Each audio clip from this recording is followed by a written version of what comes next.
Partage ce que tu as sur le cœur. Avec plaisir. Bonjour à tous. Bonjour.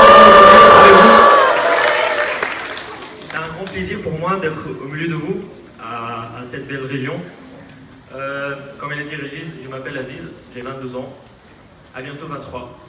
Et je suis un Irakien, et comme vous le savez, elle a dit tout à l'heure, ma langue maternelle c'est l'aramien. Je vais vous raconter en fait, en quelque sorte, quelques épisodes dans ma vie qui m'ont fait remarquer beaucoup.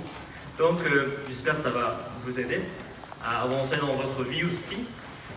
Je vais commencer tout d'abord, comme vous voyez la photo, en fait ça c'est l'Irak, et où il y a le lettre Noun, ça veut dire, en fait c'est qu'est-ce qui est marqué Daesh sur notre maison, ça veut dire chrétien d'Orient. En fait je suis né dans une famille chrétienne. En fait, toutes mes générations ils étaient chrétiens. C'est-à-dire qu'il y a des chrétiens en Irak et ça existe. Ça existe aussi des Aziz qui sont chrétiens. Le nom n'a rien à voir avec la religion. Je suis né dans une famille de 3 sœurs et moi je suis l'aîné, je suis le seul garçon. Et mes parents, ils étaient à côté de moi. Je suis né en 96, le 26 juin. Et normalement c'était prévu que, voilà, quand je suis né, mon père il n'était pas là, il était à la guerre. Parce qu'en fait c'était censé que ma mère ait fait l'accouchement c'était au mois de juillet, mais moi je ne pouvais pas attendre jusqu'au juillet. Donc je n'ai pas resté 9 mois dans la ventre de ma mère, j'ai resté 8 mois. J'étais trop motivé de voir la vie. Mais bon, quand je suis sorti, c'était pas le paradis non plus. Tu peux mettre la photo suivante. Non, bon. Super, c'est celle-ci. Comme vous voyez, il y a marqué Karakosh. C'est Tropchi, c'est une petite ville qui est en plaine de Ninive. Si vous lisez la Bible, c'est marqué dans la Bible. Plaine de Ninive, j'ai habité là-bas. Tout le monde sont chrétiens. On était dans une ville qui était super, à côté de Mossoul. En fait, j'ai commencé ma vie, c'était dur. J'ai perdu déjà mon grand-père à la guerre. Mon père, elle était à la guerre, on a perdu beaucoup de proches à la guerre. Il y avait toujours de la guerre, en fait, dans notre vie quotidienne. Donc, la guerre, la bombe, tout ça, c'était quelque chose avec notre quotidien. Le jour qu'il n'y avait pas une bombe, pour nous, c'était oh, aujourd'hui, il se passe quelque chose. Pourquoi il n'y a pas une bombe? En fait, depuis 2012 jusqu'au 2014, il y avait 5 attentats chaque jour. Donc, si vous êtes fort en maths, vous calculez, ça fait faire des milliers de milliers. Et il y avait beaucoup de morts. Une fois, je me rappelle, j'étais en train d'aller au collège. 5 minutes avant que en fait, 5 minutes après mon parti de l'école, il y a un attentat qui s'est explosé. C'est-à-dire, si j'avais pas parti 5 minutes en avance, j'étais pas là aujourd'hui. Mais je comprenais pas en fait. Le Seigneur, il avait déjà un plan pour moi. Il avait plein de choses qu'il avait prévues pour chacun de vous.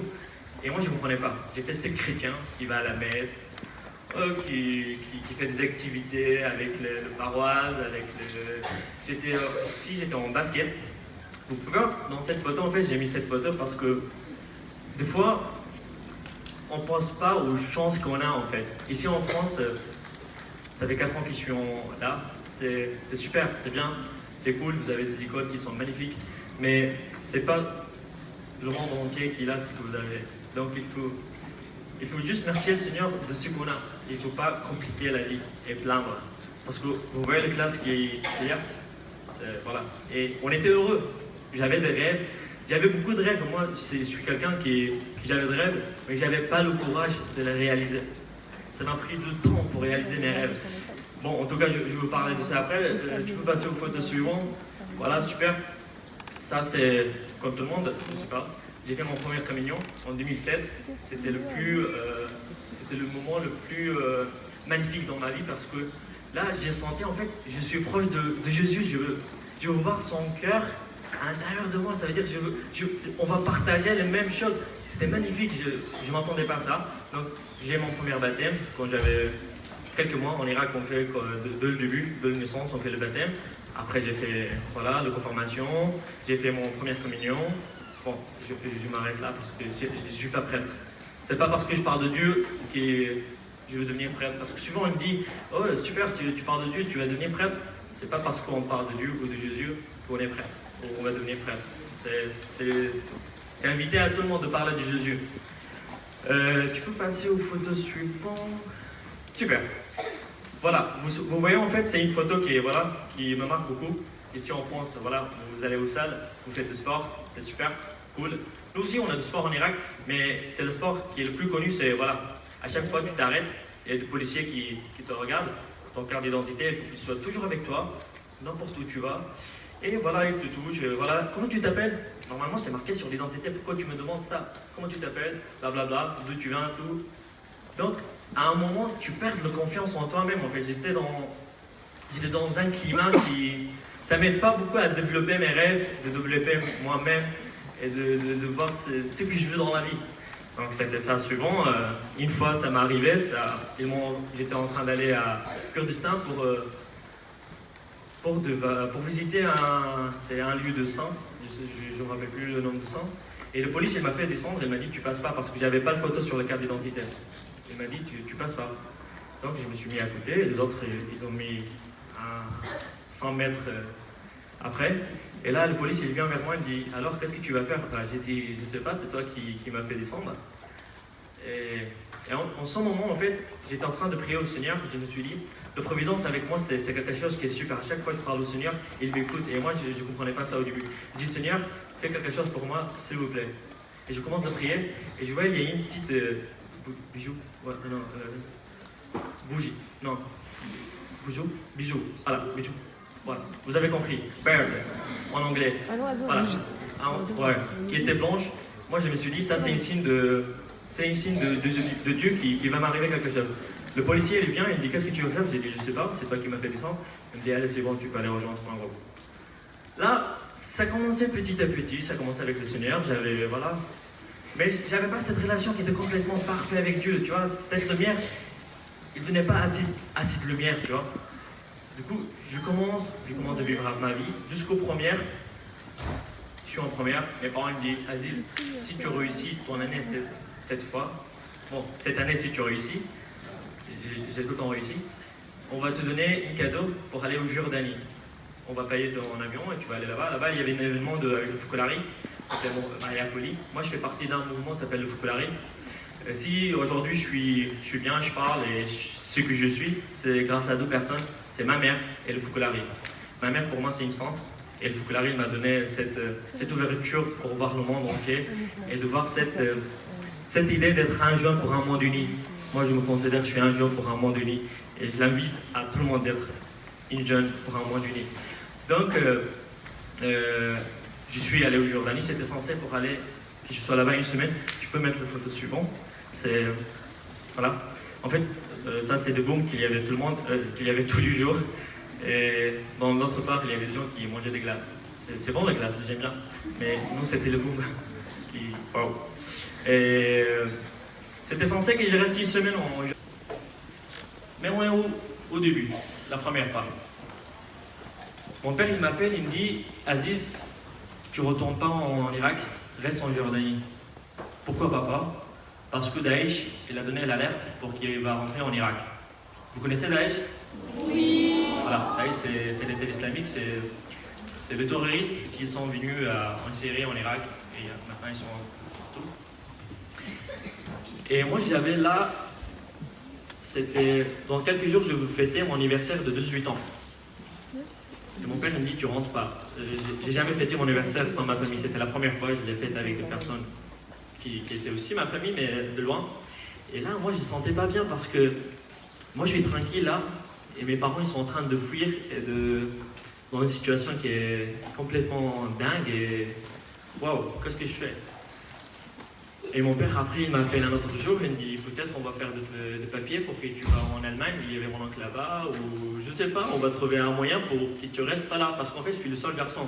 Et comme vous le savez, en Orient, les garçons, c'est quelque chose. Bon, voilà, j'étais le seul garçon et il ne voulait pas et je porte le nom de mon grand-père. Donc j'étais un peu le premier enfant de famille. Et là, moi, je ne prends rien de tout, j'ai pas envie en fait. J'ai envie d'être avec ma famille, je ne vois pas mon futur. Et peut-être c'était de partir en bateau avec des trafiquants et tout. Waouh. Après un mois, il m'appelle, il me dit bon, tu peux retourner maintenant, Daesh, il n'est pas rentré en ville. Super, je prends mes billets, je retourne tout de suite en Irak.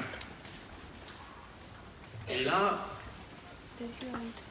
il se passe quelque chose. Cette fois, Daesh, il est rentré pour de vrai. Une semaine après mon retour en Irak, Daesh est rentré à ma ville.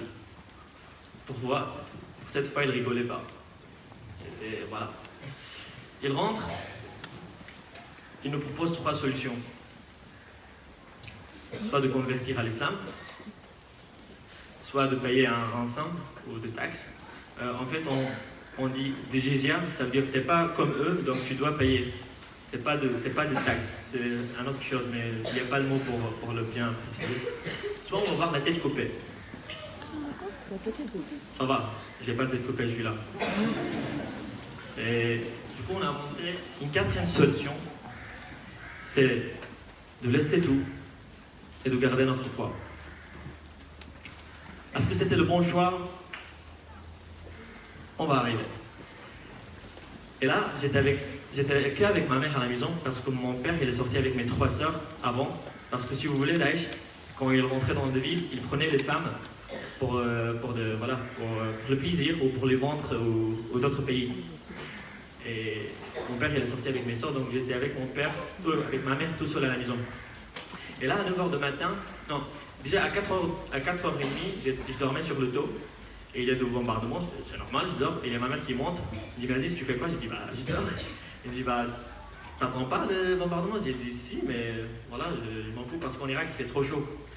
Et du coup, il me dit non, mais descends, dors en bas, c'est mieux. Jusqu'à 9h du matin, il y a une bombe qui tombe dans un quartier, il y a 2 enfants et une femme qui est morte. Et tu peux mettre le photo sur. Voilà. C'était ça les lettres qu'ils ont écrites sur chaque maison. Et tu peux le commencer. Du coup, à 18h, il y a mon père, mes cousins qui commencent de nous appeler. Allez, il faut sortir vite, il faut pas rester. Mon père m'appelle, il me dit Aziz, il faut que tu prennes tous les papiers qui sont importants. Moi, j'ai jamais occupé de côté administratif, je ne savais rien. Bon, de stress, j'ai rien vu. Je commence à fermer toutes les portes de salon, de salle à manger, de cuisine et tout. Et ma mère, elle me dit Aziz, tu fais quoi? J'ai dit bah, je ferme la porte pour Daesh qui ne rentre pas. Elle me dit mais tu sais, si tu le fermes, il va le casser, la porte. J'ai dit ah, t'as raison. Je retourne pour ouvrir toutes les portes. À 18h, avec le stress, j'ai rien pris avec moi, j'ai sorti avec mon pantalon et mon t-shirt. Heureusement, on avait une voiture. On était 15 personnes dans une voiture parce que les gens ils ont sorti comme ça. On était 15 personnes dans une voiture de 5 personnes. Et à la chemin, alors sur le route, je voyais les armées qui bombardaient et Daesh qui était derrière nous. Pour moi, c'était comme un film d'action. Je ne savais pas, est-ce que je dois pleurer ou je dois rigoler là? Qu'est-ce que je dois faire? J'ai 18 ans, normalement je suis censé vivre le meilleur moment de ma vie. Pourquoi Seigneur, tu me fais vivre une expérience forte comme ça? J'ai pas compris. Et on va au Kurdistan. Normalement, le route, il tient 1 heure en fait. On fait 1 heure, on est au Kurdistan. Cette jour-là, on est resté 12 heures sur la route. Et ça, on était en voiture. Tu imagines ceux qui sont partis à pied? On arrive sur des rocs. Je ne peux pas vous expliquer les enfants qui pleurent, les plus âgés qui sont en galère, les soldats en alerte, qui bougent partout. Pour moi, c'était... Je ne sais plus quoi faire en fait. Je voulais abandonner de tout. Je me suis dit, voilà, il n'y a plus aucun sens pour ma vie. Je ne peux plus rien faire. Après un jour, on allait à Damas pour rejoindre ma famille. Et là-bas, je sens mal partout. En fait, je ne suis pas malade, je n'ai pas de maladie, j'ai rien. Je sens mal partout. Et là, je me suis dit, si je reste dans mon point là, je ne vais rien faire. Le monde va bouger, le monde va changer, va avancer, et moi je reste dans cette point. Mais en fait, je me suis dit, si j'arrive à faire un sourire en face de mon voisin, bah, j'ai fait un changement dans ma vie. Je me suis retourné vers le Seigneur, et je me suis rappelé de sa cri au Père, Père, pourquoi tu m'as abandonné? Je sentais impuissante comme il était impuissant. Je sentais abandonné comme il était abandonné. Et je sentais seul comme il était seul. Donc j'ai jeté tous ces moments difficiles vers lui. Et j'ai décidé de vivre le moment présent en pleine, comme il faut. Avec nous, il y avait la communauté de Yazidis qui sont ni musulmans ni chrétiens. Et ils étaient en galère plus que nous. Parce que Daesh, il a fait... Voilà, il a pris toutes ses femmes, il a tué les hommes, il a pris les enfants pour le petit soldat. Et moi, j'ai décidé de les aider avec quelques jeunes. Vraiment, moi, j'avais besoin d'aide, mais quand j'ai commencé à faire ça, je me suis sorti de mes souffrances, de mes tristesses. Et j'ai vu cette petite lumière à la fin de tunnel. Et je me suis dit, peut-être il y a encore d'espoir. Peut-être je peux faire quelque chose. Après 2 mois, en fait, après 2 semaines, 2 mois, ma ville, elle était toujours pas libérée. Vous pouvez voir la photo, c'est une photo qu'on est en train de regarder tout à l'heure au musée. Et l'autre qui est la ville complètement détruite. Ma ville, elle est complètement détruite. Et mes parents, ils décident de quitter l'Irak parce que la France, il nous a tendu le main pour venir. Et je peux passer au suivant. Et là, si vous voyez, en fait, avant de quitter l'Irak, les enfants, ils ne pensaient plus à leur enfance. C'était plutôt, si vous voyez les dessins, ils dessinent une maison avec une femme qui ramène à manger. C'était ça le plus intéressant pour nous, c'est qu'on survive. C'est qu'on a quelque chose pour manger et quelque chose pour qui nous protège. Photo suivante. Et pour moi, on parlait de super-héros. Aujourd'hui, ce week-end, c'est le thème. En Irak, il y a beaucoup de super-héros. Ils n'ont pas de pouvoir. Mais un père, quand il sauve son enfant, bah, ça, c'est les choses les plus extraordinaires dans le monde. Les enfants, ils sont tous des super-héros parce qu'ils ont perdu leur enfance. Et à l'âge de 10 ans, il commence, lui seul, à ramener l'argent pour sa famille et pour ses frères. Et peut-être son père, il est mort déjà. On passe aux photos suivantes. Voilà. Donc, en fait, après 2 ans, bon, on est arrivé en France en 2014, 26 octobre. 2014, 26 octobre. Donc, voilà, on va commencer une nouvelle vie, une nouvelle culture, tout est nouveau pour nous. Donc, vous pensez, ça va être bon, c'est ça? C'est une vie qui est mieux, il y a le paix, il y a tout, c'est ça? Oui ou non? Eh ben non, c'était pas le cas. Juste cette photo, je vais vous commenter, en fait, après 2 ans et 2 mois et 21 jours, ma ville, elle était libérée. Et cette église, elle est totalement bombardée et brûlée. Et là, il y a notre évêque qui est en train de faire célébrer une messe dedans. Pour moi, c'était ça notre foi. En fait, je me suis rappelé quand Jésus il dit, vous êtes des pierres vivantes dans la maison de mon Père. Voilà, c'était nous les pierres vivantes, c'était notre foi en fait. C'était notre foi, c'était pas les pierres qui nous présentent. Et je me rappelle aussi, en fait, 70 de maisons, ils étaient bombardés, 20% ils étaient brûlés et 10% ils tenaient encore le rôle. Avant de sortir de ma maison, ma mère elle a mis au genou, elle a dit Seigneur, protège notre maison. Et moi, j'avais pas compris au début. Mais après ma vie, quand elle était libérée, j'ai compris. Notre maison, elle était de ces 10% qui étaient ni bombardés ni brûlés. Et là, j'ai compris comment le Seigneur il a protégé notre maison. Bon, il y avait tout qui était volé, même dans ma chambre, il y avait marqué Adol al-Islami Abak, et ça veut dire l'État islamique, il reste toujours. Il y avait des choses qui étaient horribles, mais bon, il tient encore le vôtre, on peut le modifier. Tu peux passer aux photos suivantes. Voilà. Cette photo, je l'aime beaucoup parce qu'elle nous donne d'espoir. C'est des enfants qui sont rien dans leur vie. Mais ils sont là, ils sont heureux, avec rien. Ils n'ont pas la dernière paire de Nike, ils n'ont pas le dernier iPhone, ils n'ont pas des écoles privées, et ils n'ont pas des événements spéciaux, mais ils sont heureux. Et c'est ça le vrai joie, c'est ça le vrai bonheur, qui vient de l'intérieur du cœur. Écoutez vos cœurs. Donc, j'arrive en France en 26 octobre 2014. J'ai pensé que ça va être une belle vie, une nouvelle vie qui commence. On va commencer tout de nouveau, j'étais comme un bébé, je ne parlais pas cette langue. Je ne maîtrisais pas du tout. Les premiers 6 mois, je faisais rien, je ne sortais pas, je n'avais pas des amis. Je commence à dire, mais qu'est-ce que je fais là en fait? C'est pas ma vie, je ne peux rien faire, je n'ai pas des amis, c'est pas mon culture, c'est pas mon climat. Je ne peux pas. Après 6 mois, je commence à faire des tests. J'ai fait un test pour rentrer dans. En fait, je suis allé pour rentrer à l'université, ils ne m'ont pas laissé parce que j'avais pas le bac. En Irak, j'étais en terminale S. J'ai pas pu terminer mes examens à cause de Daesh. Donc, quand je suis venu en France pour rentrer à l'université, ils ne m'ont pas laissé. Donc, j'ai recommencé mes études, seconde, première, terminale. En seconde, la prof, il m'a dit, je crois, si tu t'arrêtes, ça sera mieux pour toi parce que tu es déjà grand et tu ne maîtrises pas la langue et tu vas galérer, va te chercher un travail, c'est mieux pour toi. Là, première bloc. Le prof, il me dit, tu vas pas réussir. Il y a beaucoup de gens dans notre vie aujourd'hui qui nous débloquent. Tu ne vas pas réussir. Tu ne vas pas réussir. Soit c'est la société, soit c'est des personnes qui n'ont pas, en fait, ils ne croient pas à nous. Est-ce que nous, on a le courage de le montrer à l'inverse? Et là, moi, j'avais le courage. J'ai arrêté de cette école, je suis allé à une autre école, une école privée. Bon, quand c'est privé, toujours c'est accepté, parce que c'est payant. Donc, je rentre dans cette école, les mêmes choses. Première année, j'étais en première STI2D. La prof, il ne fait pas confiance de tout. Mon cousin qui a le même âge que moi, qui commence à pleurer dans la classe une fois, ça m'a trop remarqué. Je me suis dit, mais pourquoi tous ces problèmes qui nous arrivent et encore de problèmes, c'est pas possible. Il ne laisse pas passer, on la passe. Bon, il y a le directeur qui vient qui dit, laissez-le une chance. On essaye, on passe le bac de français, histoire géo. On a eu le bac, on passe au terminal. Ces profs, ils ont venu vers nous. Bravo, vous avez réussi.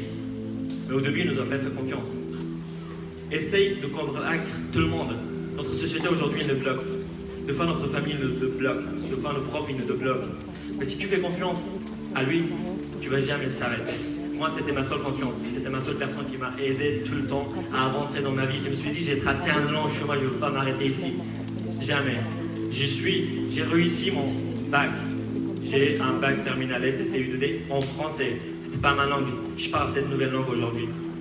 Et aujourd'hui, je suis en BTS technique commerciale. Première année aussi en BTS technique commerciale. Le prof, ils m'ont pas fait confiance. Ils m'ont pas laissé passer aux deuxième année de BTS. La même chose. Ça m'arrive encore. Il me dit, tu crois qui? Tu crois que t'es un génie? Tu crois que tu peux passer? Tu crois que tu maîtrises la langue? Ils m'ont totalement déprimé. Je me suis dit, mais non, c'est pas possible. Pourquoi Seigneur, pourquoi à chaque fois tu me frappes? C'était pas le Seigneur, mais la vie, à chaque fois, il me frappait très fort et je m'étais par terre et je pouvais rien faire. Et je retourne l'année prochaine et je fais mes examens. Et je finis avec un 12,4 de moyenne, avec un mention et 5e de classe. Il n'y a rien qui vous arrête.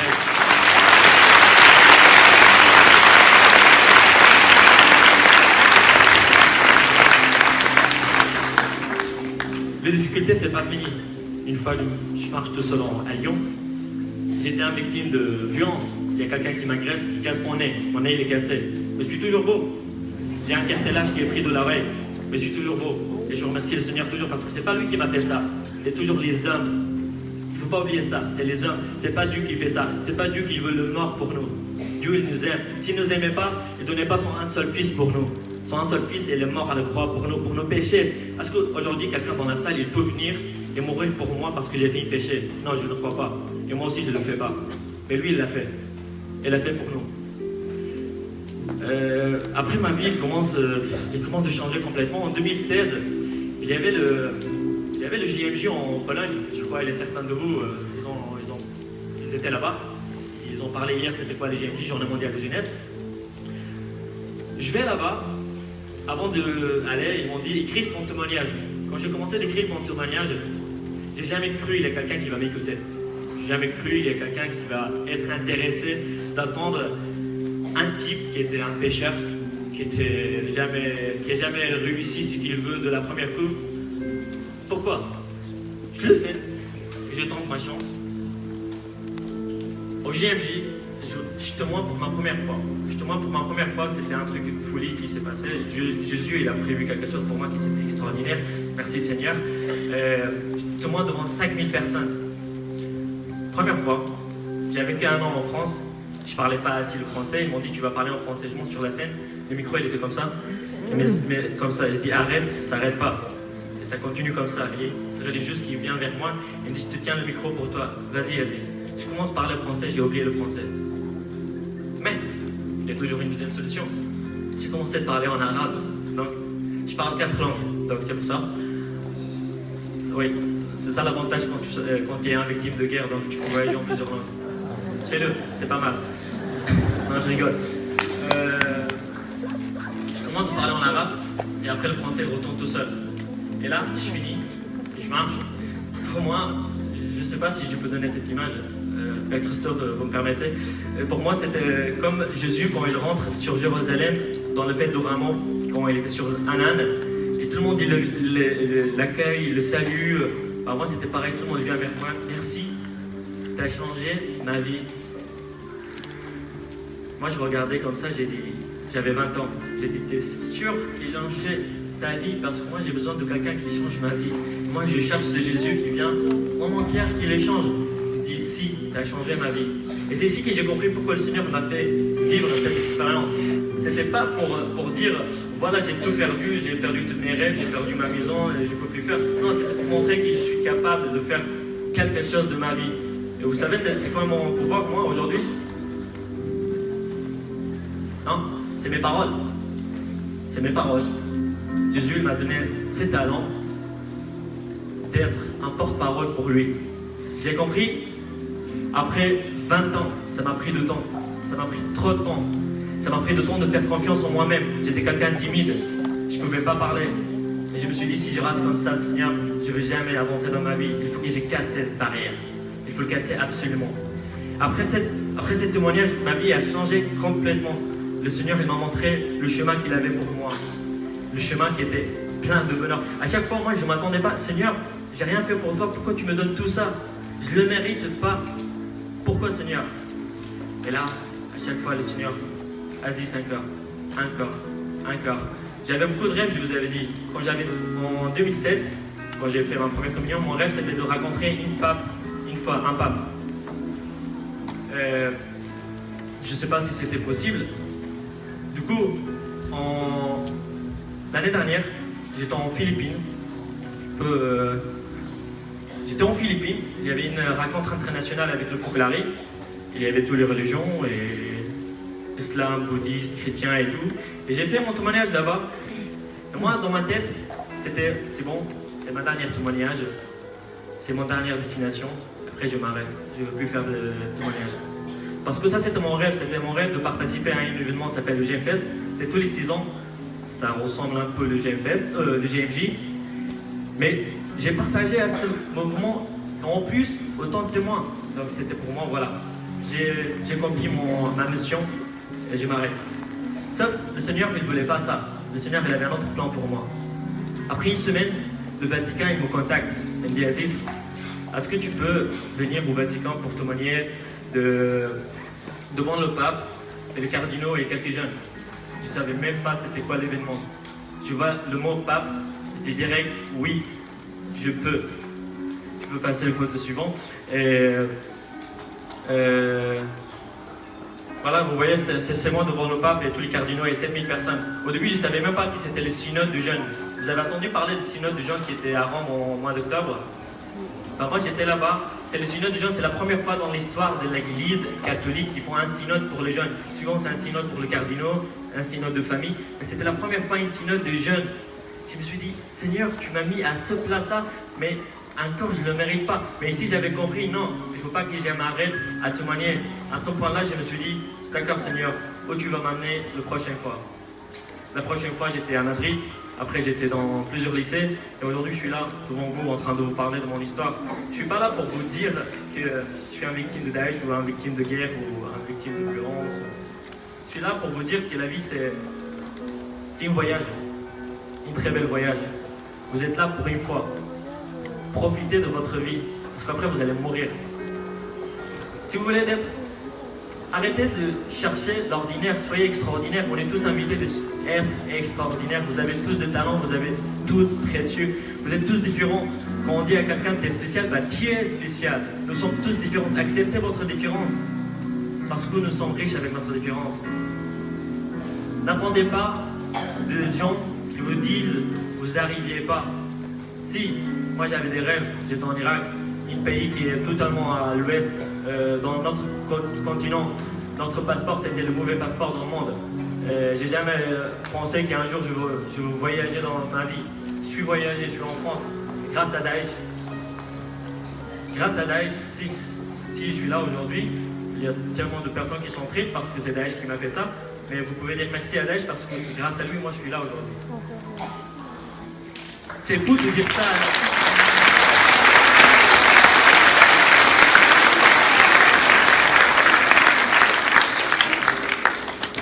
C'est fou de dire ça, mais moi j'ai pas d'aide contre Daesh. Je l'ai pardonné de la première jour. Comment tu peux pardonner des personnes qui ont pris ta maison? j'avais 18 ans, je me suis dit, si je garde cette haine contre cette personne, je ne vais jamais avancer dans ma vie. Je me suis rappelé, Jésus, il est mort à la croix pour nous. Mais moi, je ne suis pas mort, je suis encore vivant. Je peux les pardonner. C'est le moins des choses que je peux le faire.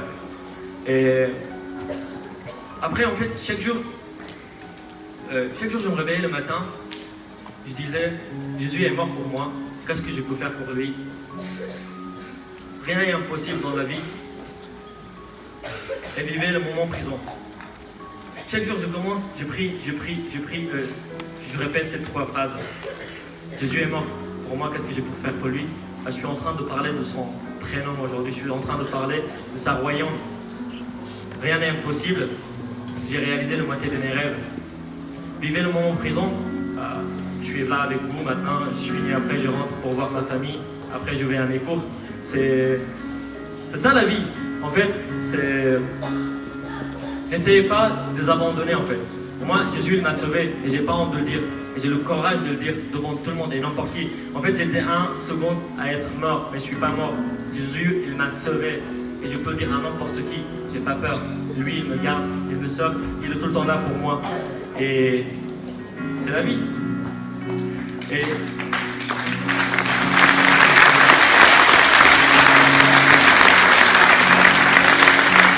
pour l'épaule de votre qui est à gauche, à droite, s'il reste quelqu'un sans un collègue, vous pouvez le mettre à celui qui est à gauche, à droite. Voilà. Et vous pouvez dire merci d'être une lumière dans ce monde.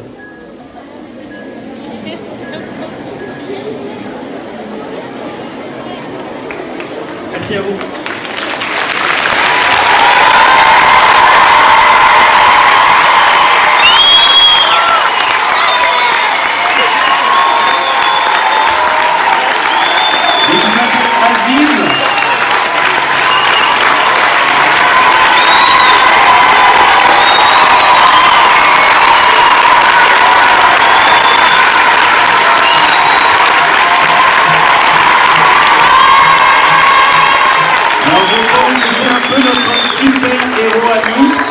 Aziz, merci d'avoir volé jusqu'à nous de Lyon.